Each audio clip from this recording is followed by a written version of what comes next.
But maybe for those who are unaware or who haven't read the book or who haven't read, the multiple articles we have on Mothership about that, how exactly did you end up homeless?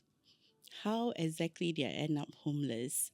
It was kind of like coming back full circle because this month is still the Hari Raya month, the Hari Raya Idul Fitri month. Yeah. So how I ended up homeless back in September 2009 was during the first day of the Hari Raya Idul Fitri. Yeah. Yeah, that was in the morning where I returned back to my then mother-in-law's house, and without any hint of warning or any heads up at all, that I found our clothes, my belongings all got thrown out of the HDB flat window. Gosh. And luckily it was a unit at the corridor, so he landed at the corridor and not downstairs. And what I can recollect is that I have to pile out all my things because it got thrown out of the window. They locked the door. We couldn't even enter at that point to collect all our belongings, and we just have to. Basically, I just got chased out of my then mother-in-law's house. Yeah.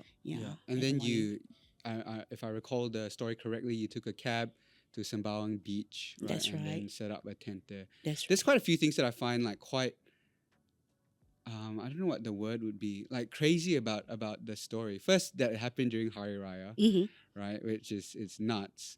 I guess the one that I'm curious about as well is, you mentioned that you had just quit a relatively well-paying job, a stable job, at a multinational corporation, right? Yes, that's right. And to go from that to like homeless in like such a short period of time, that to me seems crazy. How does that even happen? It seems like it may be depicted in movies or dramas, right? But it happened in real life. Yeah. At least for me, that's my experience. I would say that at that point when it all happened, it happened at one shot, one after another. And to me, that was the spiraling downwards moment in my life. And that was the worst that I faced in terms of any adversities that I had, even way before I got married. So on that very day itself, when that happened, we got chased out and then I have to move to Sembawang Park. In my mind, it's more of like, it just happened abruptly. Yeah. And at that sudden moment, I was like, okay, let's just find somewhere temporary to stay. Yeah. And that's where we ended up at Sembawang Park, thinking that, okay, let's tent up and, just ride over the festive period, which happens to be Friday, Saturday, Sunday, if I'm not wrong. Yeah. And then find other maybe solutions when Monday comes after the festive period. And that was the initial thought.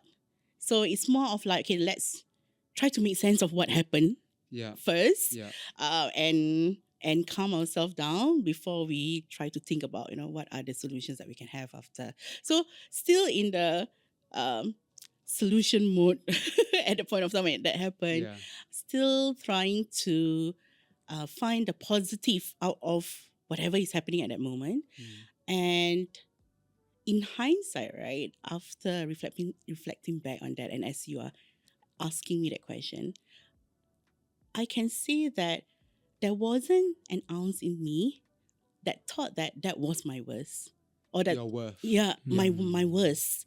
Worst. Okay. Yes, I was thinking that, that is part and parcel of trying to salvage a marriage or trying to make amends with family members. So at that moment, that was where my mind was at.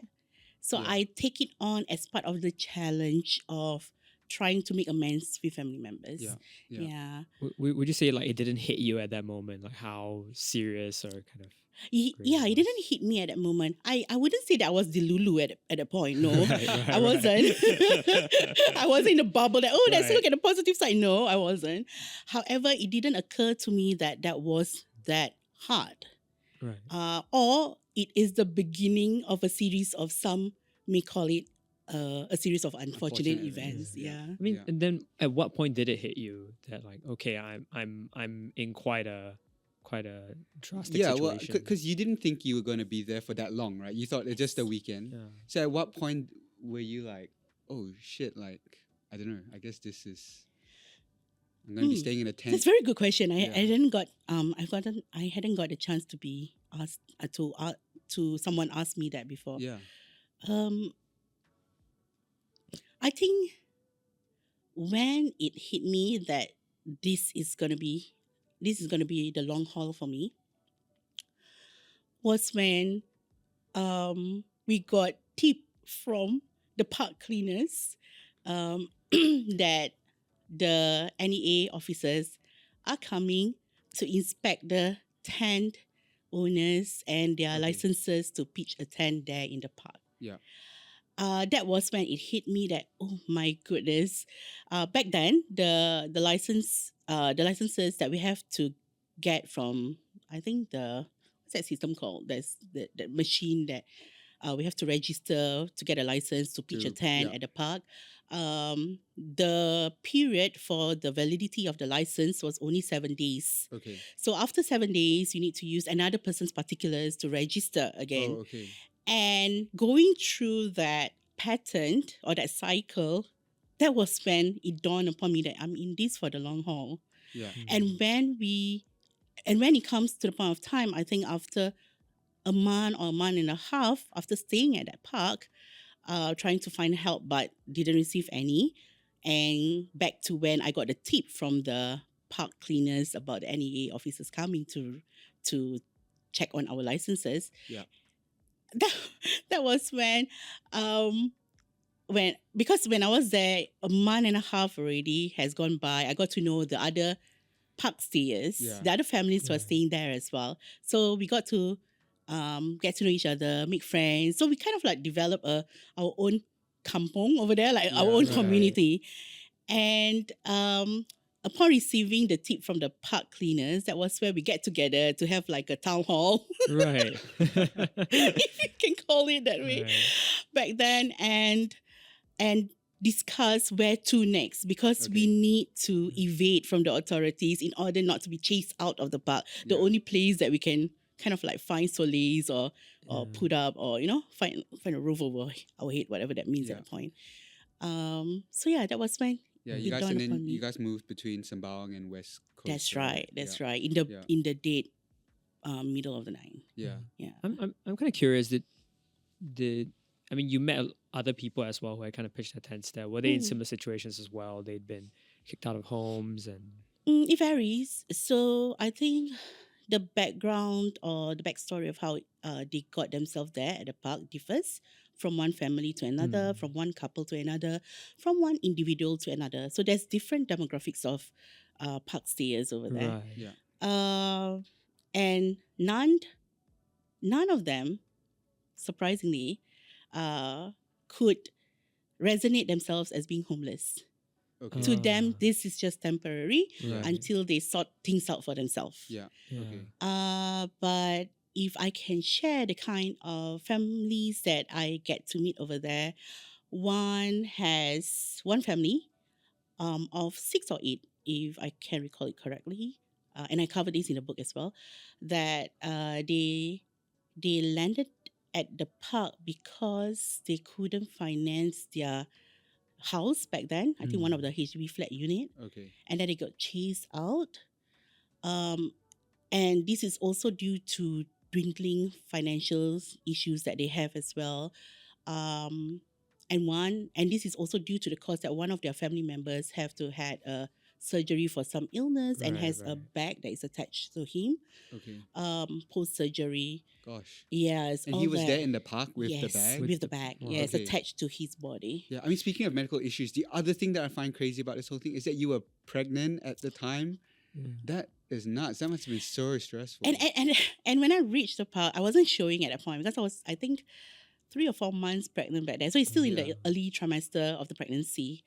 And at that moment, knowing others who's going through such hardships, it wasn't news to be shared across the community.